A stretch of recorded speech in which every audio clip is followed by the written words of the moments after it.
Something moved in the bushes, so he finally caught up to me.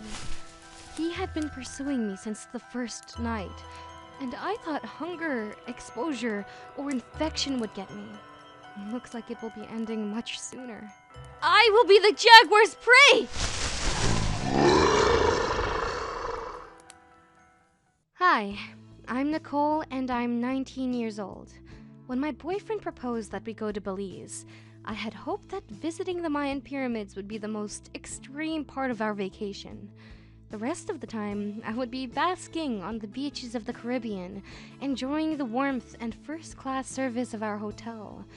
But everything turned out differently.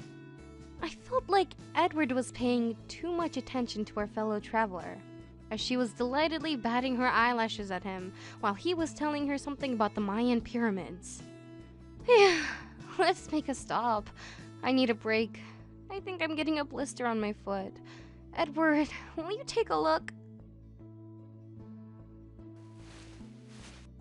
He walked over to me, shaking his head in disappointment, as this girl screamed that she could see some kind of inscription on a wall. Edward rushed over to her, forgetting that I had called him first. It was hurtful.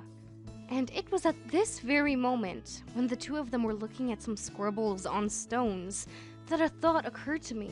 The worst that I've ever had. I wanted to teach Edward a lesson. I wanted him to think that he had lost me and be terribly scared. So I went into the jungle. I heard Edward calling me, but the louder he shouted my name, the deeper I went. Oh, gross!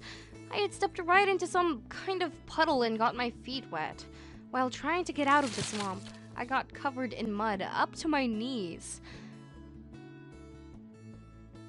I tore off a leaf and began wiping my legs. And then I screamed at the whole forest! I still don't understand how nobody heard me then. I discovered that there were 3 vile leeches stuck to my legs. I tried brushing them off with leaves, but that didn't help. I tried to pick them up using my nails, but they slipped out of them. I had to get back to Edward for help. I decided to call him so that he would come get me out of that swamp. Except my phone was in the backpack, and I had given the backpack to Edward. By this time, I had already fallen more than once, and I was covered in dirt and thorns. There was a scratch on my elbow, and 3 of my nails were broken. The humidity and strange smells made me dizzy. I was itchy from endless insect bites and was really hungry and thirsty. But most importantly, I didn't want to stay in the jungle, all alone, where everything wanted to bite me or eat me. I found some fruits on trees, but I didn't know whether they were poisonous. If only I had the internet, I would already have found food for myself. Plus, I was very annoyed by the monkeys. They were jumping through the trees above my head and seemed to be laughing at me. They also had food and were constantly chewing. Suddenly, one of them dropped some fruit. I didn't know what it was, but they were eating it, so I figured I could too. It turned out to be delicious. I didn't understand where, but I just continued to move forward. I was dizzy with hunger and fatigue, and I was talking to myself.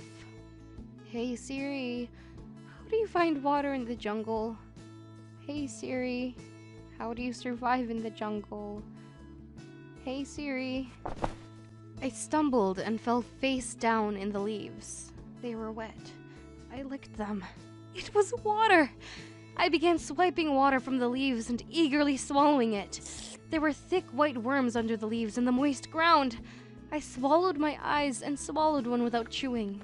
Then one more, and another. That's when I saw them. Snails! Burgundy snails. Yes, I love this delicacy. True, when they serve them to me in restaurants, they were already cooked.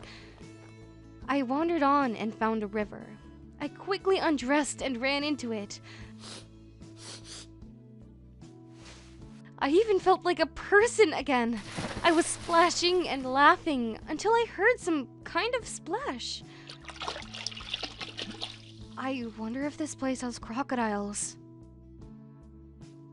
Suddenly, I came across a cave and saw that there were coals inside. Still warm! So there were people here! I shouted several times. Silence. Then I saw a flare gun and shot it into the air.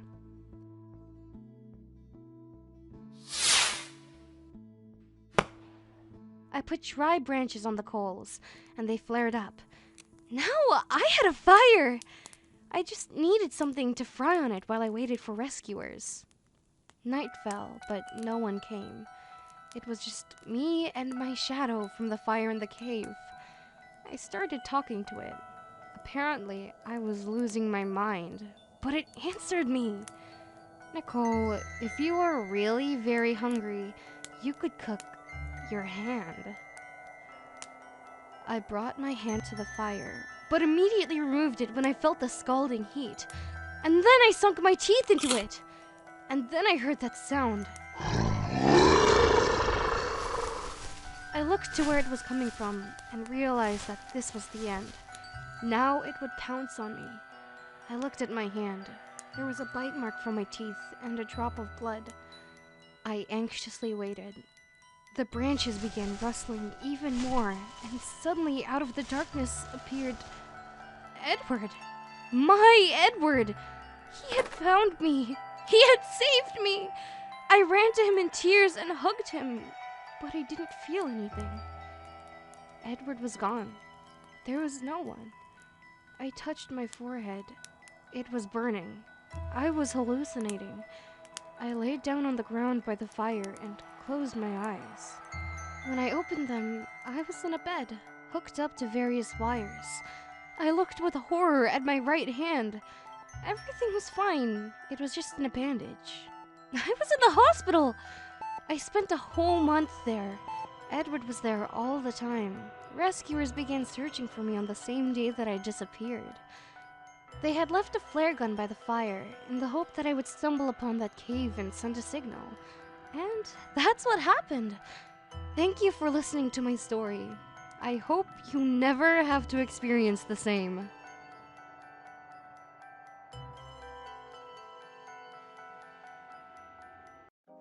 Hi, I'm Mark, I'm 18, and if you take an x-ray of my stomach, you can see a lot of unusual objects. I think altogether they weigh several pounds. I can't stay alive with them in there. That day I had a date with Sydney, and I had invited her to a cafe for the first time. We were talking about something when I noticed that she was looking at me in horror. "Is something wrong?" I asked her, chewing my salad. "Mark, you're eating a candle?" I looked down at my hand, and it was true. I was holding a festive candle from the table's centerpiece. It had my teeth marks on it. I swallowed the piece that was in my mouth and washed it down with water. It happened again, I thought. But I didn't have a single idea of how to explain this to Sydney. I bet my sister that I would surprise you on our date. Looks like I won. Sydney called me an idiot and left. I couldn't tell her the truth. We went to the same school, and she surely would have blabbed about it to her friends, who in turn would have told their own friends. And within a week, everyone would be pointing at me and calling me crazy. In a way, they would be right. I suffer from pica and almost always want to eat something inedible. It started from birth, but back then, when I put dirt, grass, or pine cones into my mouth, it didn't seem abnormal. My strange taste preferences didn't go away with age. I constantly swallowed our cat's hair found on the floor, licked dust, nibbled tree bark and branches in the forest, and once, I even ate half of the pages in a children's book. Whenever we did home repairs, I ate a lot of the building materials. True, it wasn't without consequences. After the floor pain, I was in the hospital for almost a month. In every other way, I'm completely normal. Until the age of 13, I was homeschooled, but only because my parents were afraid that I would eat chalk at school, or worse. Little by little, I learned to control my appetite. I have a rule: only eat what's on my plate. And it works. I've been going to public school for 3 years now, and no one has suspected anything unusual. Until this date with Sydney. When I arrived at school the next day, someone tossed a candle on a plate at me. As I had suspected, everyone already knew about what had happened. I came home so upset that I completely forgot about my rule. While warming up dinner, I accidentally dropped it and broke a glass of water. I picked up the largest fragment from the floor and I put it on my plate. I ate and thought about how to resolve the situation at school. When I had finished the pasta, my fork hit something solid. I looked at the shard and tried to pick it up with my fork again. I can still hear the frightening scream that my sister let out. She had come into the kitchen at the exact moment and rushed to take the glass out of my salad. I was startled and didn't get a chance to swallow it. So that's my funny yet not very funny story. Now my parents want to transfer me back to homeschooling. A complete madhouse! That's all. Thank you for listening to my story.